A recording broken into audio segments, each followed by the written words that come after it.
Hey everybody, it's me, Peter, and today we're talking about Hell or High Water. Good morning, folks! Open the drawers! You got a gun on you, old man? You damn right I got a gun on me. Hell or High Water gets right into it. There's no opening expositionary scene that explains what's going on.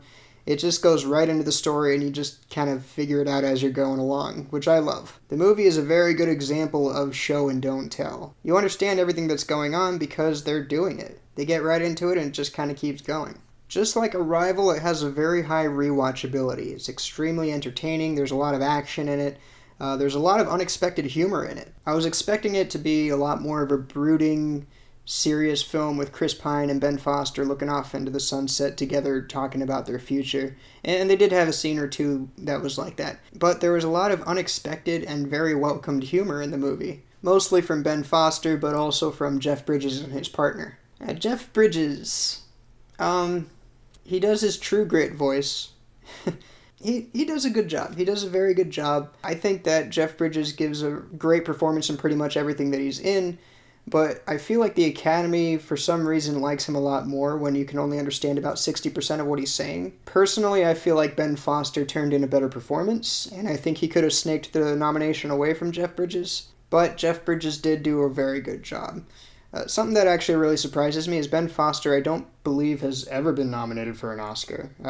Ben Foster's a phenomenal actor, so that surprises me. If I had one complaint about the film, it's that the more separated I am from the film, that is, the more time that goes by between now and the time that I watched it, the more I realize that the film didn't really stick with me all that much. It didn't make as much of a lasting impression on me as I wish that it did, and I think that's because of one little teeny tiny thing that they could have changed, which I'll get into in the spoiler review. All in all, I'd say it was an extremely entertaining movie. It's very straightforward. It's very what you see is what you get. There's not too much that I can say about the movie short of explaining what happens in the movie. If you haven't seen it, I definitely recommend it. I'm not sure how I would rate it, but I would probably say that it's not quite as good as Arrival.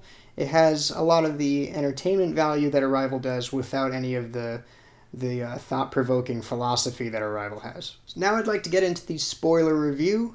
There's not really too much that I can think of that I want to talk about with the movie. I think that it's great, and like I said, what you see is what you get. But in terms of it not having as strong of an impression on me as I hoped it would, I think that is because of how unceremoniously they killed off Ben Foster. He's sitting on a rock with a rifle in his hand. He says, "Lord of the Plains, that's me." And then he turns his head away from the camera, and then we get a POV shot of Jeff Bridges with a rifle fixed on him, and then we cut to a reverse shot of Ben Foster in the crosshairs, and he gets shot. And that's it. And I think that I would have preferred that there's one little insert shot in there. We never really get a good look at Ben Foster's face once he sees Jeff Bridges has a rifle fixed on him. I would have liked for there to have been just a close-up of his face, him kind of being resigned to the fact that he's about to die, just understanding that he's got a rifle on him and he's about to get shot. Maybe his eyes soften and he smiles a little bit because that's what he set out to do. He knew he was gonna die when he went in there. Ben Foster was...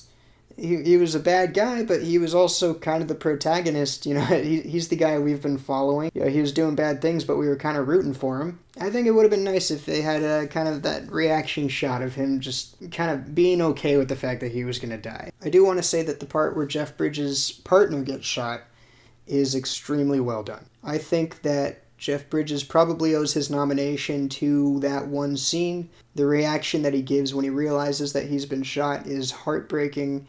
It really hits you. You can really feel it. The guy was a good guy. He was a great guy, and he had a great sense of humor. Him and Jeff Bridges had a really interesting kind of dynamic with each other. They're just always giving each other crap. So for him to be ripped away from you so suddenly, and then to see Jeff Bridges react to that was heartbreaking. So I wish that there was more that I had to say about Hell or High Water. I think that it was very good. Ultimately, not my favorite bank robber movie. I love Bonnie and Clyde. I love Butch Cassidy and Sundance Kid. I'm kind of a sucker for Point Break. But this is a really good movie. I definitely recommend it to anybody who hasn't seen it. But for those of you who have seen it, what did you think of Hell or High Water? Let me know in the comments. And if you enjoyed my review, then don't forget to like, share, and subscribe. Thanks for watching, and I'll see you next time.